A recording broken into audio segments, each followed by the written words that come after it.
শুভ সকাল সবাইকে। আজকের দিনটা এক কাপ গরম চা দিয়ে শুরু করলাম। আসলে চা না খেলে যেন কাজের এনার্জিটাই খুঁজে পাই না। আপনারা সকালে কে কে আমার মতন চা পাগল কমেন্টে অবশ্যই জানাবেন কিন্তু। চা খেয়েই লেগে পড়লাম ঘর গোছাতে। এরপর খাটটাও ভালো করে মুছে নিলাম। বিছানা টান টান না থাকলে, চারপাশ ধুলোমুক্ত না থাকলে সারা দিনটা ভালোই লাগে না। খুব শান্তিতে থাকা যায় যদি সকাল সকাল আমরা এই ঘর গোছানোটা করে ফেলি। নিজের ঘরটা নিজের হাতে গোছানোর আনন্দটাই আলাদা, তাই না বন্ধুরা? তো দেখো, আমি ভালো করে টান করে বিছানাটা গুছিয়ে নিয়েছি।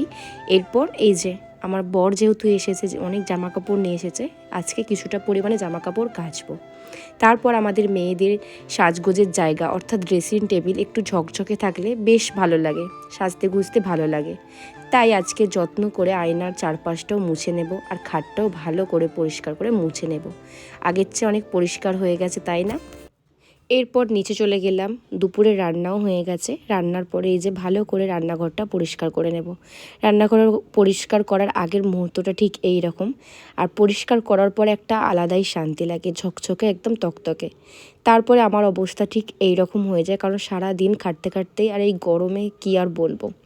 তারপরে আমার ঘরদোর পরিষ্কার করে গুছিয়ে নেওয়ার পরে ঠিক এই রকম স্নান ধান করে চলে এসেছে। আমি এখন স্কিন কেয়ার করব বলে, স্কিন কেয়ারে প্রত্যেক দিন ময়শ্চারাইজার তো থাকেই। তো আজকের মতো এইটুখানি, দেখা হবে একটা নেক্সট ভিডিওয়ে। কেমন লেগেছে? আশা করি খুব ভালো লেগেছে। টাটা।